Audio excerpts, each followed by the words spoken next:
balance of trade deficit arises from the fact that we import goods worth 33,000 crores as we did in this year, and we export goods worth 28,000 crores. So there is a deficit of 5,000 crores.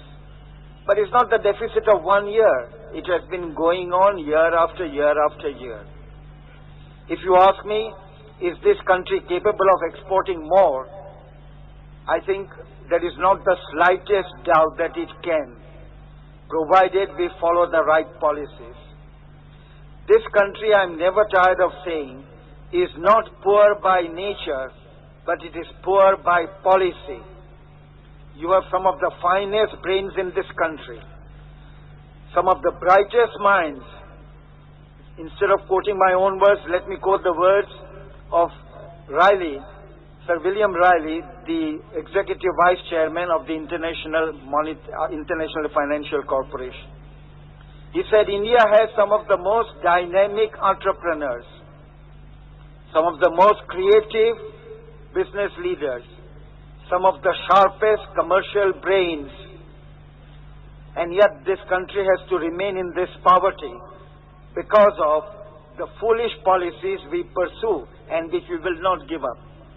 In fact, the time has come when we will have to work to make this nation rich against the wishes of our leaders, because they don't seem to be interested in enriching this nation. Somehow there is something in our culture which makes us believe that poverty is something glorious and great.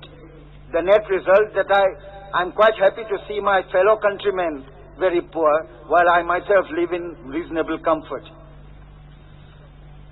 Now, our position as an exporting nation was very high in 1950 when we started as a republic. We were the 16th in the world. Today we are the 43rd. We had 2.2% of the world trade. Today we have 0.43% of the world trade. That is less than half of 1%. The Chancellor of the Exchequer said the other day in the House of Commons that India is a good example of how not to run the economy of a country. He said, here is Hong Kong, which has only 5 million people as against our 840 million. That means it has less than 1% of India's population. Its total land area is 0.03% of India's. That is 3 upon 10,000. It's only one city. But its international trade is twice the trade of India. Imagine one single port having more international trade than all the ports of India put together, including your Bombay and New Bombay and Madras and Calcutta and the rest. Doesn't it make you wonder whether we are not playing our part in ensuring that the right policies are followed by the government? Because as Abraham Lincoln said, it's without the sentiment of the people, nothing can succeed.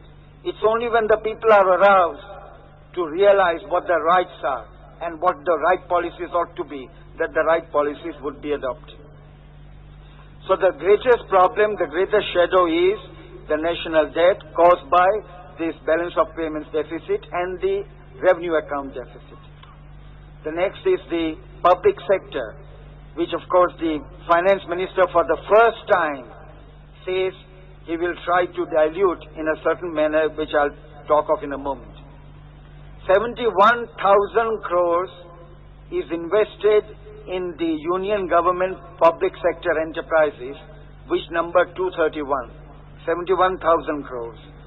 If you take the state enterprises, which are 636 in number, 25,000 additional crores are invested there.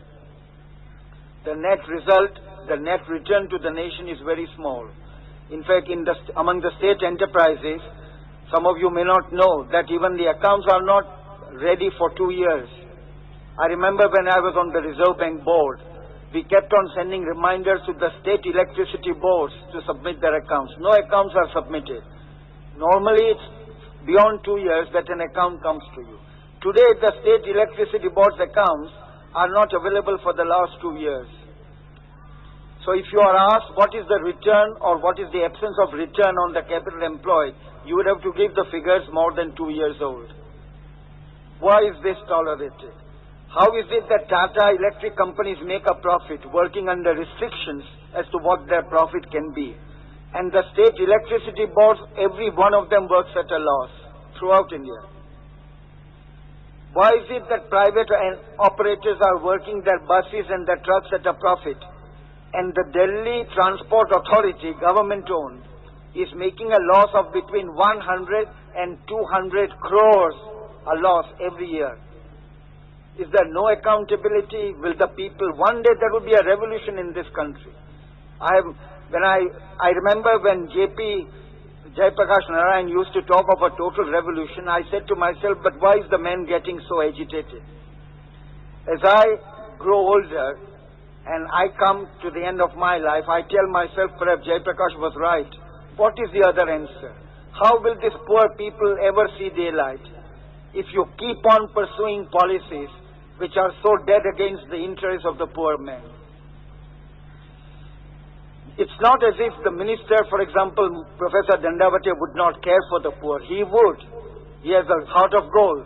But the point is that the structure has become so fossilized that it is very, very difficult to change it. You need a drastic change which can only be by a revolutionary leader who can bring about a transformation in our habits of thinking. As, for example, in China they did, or in the Soviet Union they have in Gorbachev. A first-rate man, but thrown up by almost a revolutionary movement which has led to Eastern Europe being liberated, as you have just heard from Mr. Apte. The last point I would like to deal with by way of backdrop to the budget is the black market problem. It is true, in fact I don't think there is a man here who would not be against the black market. I am dead against it myself, so please do not misunderstand me if I quote to you certain aspects and facts.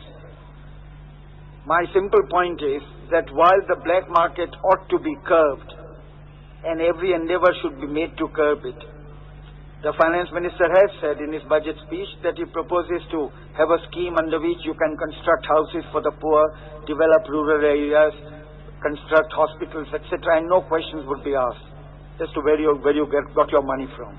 Other countries have done the same after the last World War. Belgium did it, France did it, and a number of other European countries.